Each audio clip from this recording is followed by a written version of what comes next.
the betting, the not so much anymore, is more down to my own fault. I need to get studying again to get the edge back. But yeah, it's a great product. I love the exchange. It's really, in my opinion, one of the better bookmakers, if not the best bookmaker out there.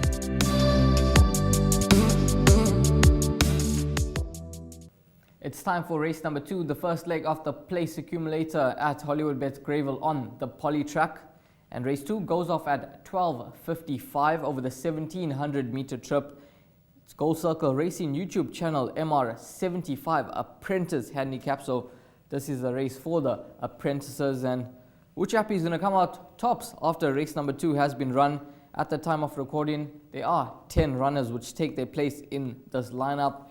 And once the field does come up, number 1, the Appeal, a horse that's in some good form, gets the services of Kyle Stradom. Number 2, Walton Hall, Sipasishle Schlengwa. Cole Dicken on number 3, Brandenburg.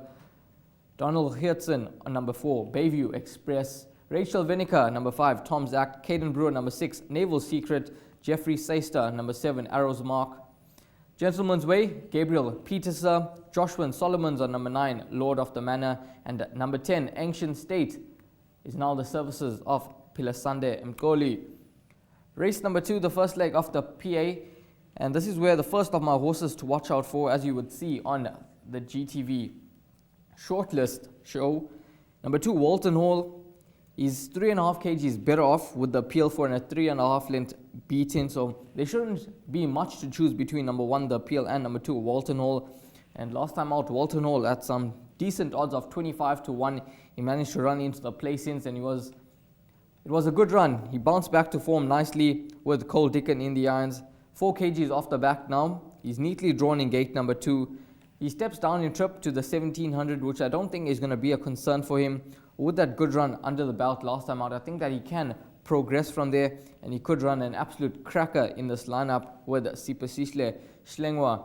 The Appeal, he's in some good form at the moment, never too far off the action. He won his last start really nicely. He beat what looks to be a nice 3-year-old from the Peter Muscat yard in the form of Manhattan Cafe, and he was the fastest to finish in his race last time out. So the Appeal is another runner that you have to consider as well, and there's not much to choose between the Appeal and Walton Hall on their last run. Brandenburg, he gets the services of Cole Dicken.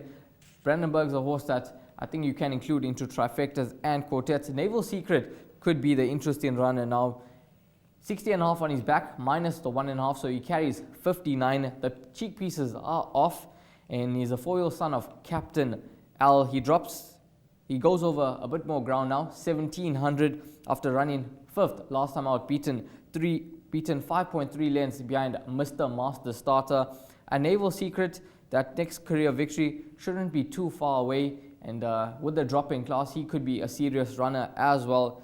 And then number 9, Lord of the Manor, maybe for those larger trifectas and quartets. He's a horse that has dropped once again in the ratings, and I think that you can include him. And as well, the same can be said about number 7, Arrow's Mark, with the services of Jeffrey Seister. A good third last time out, beaten by Roy's Command, and that horse is in some cracking form at the moment from the Allison Wright yard.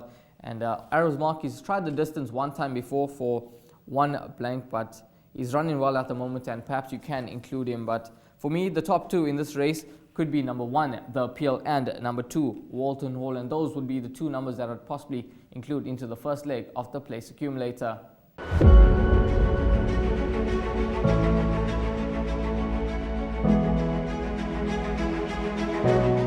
It's Donovan Everett from Cape Racing, and I'd just like to say it's an absolute pleasure to be involved with Intrabet and Cape Breeders in this golf day today here at Pearl Valley. It's fantastic for the industry to see all the relevant stakeholders coming down and having a good time and networking, and it's exactly what the industry needs right now in terms of moving forward and recreating some positivity to take us forward into the next year.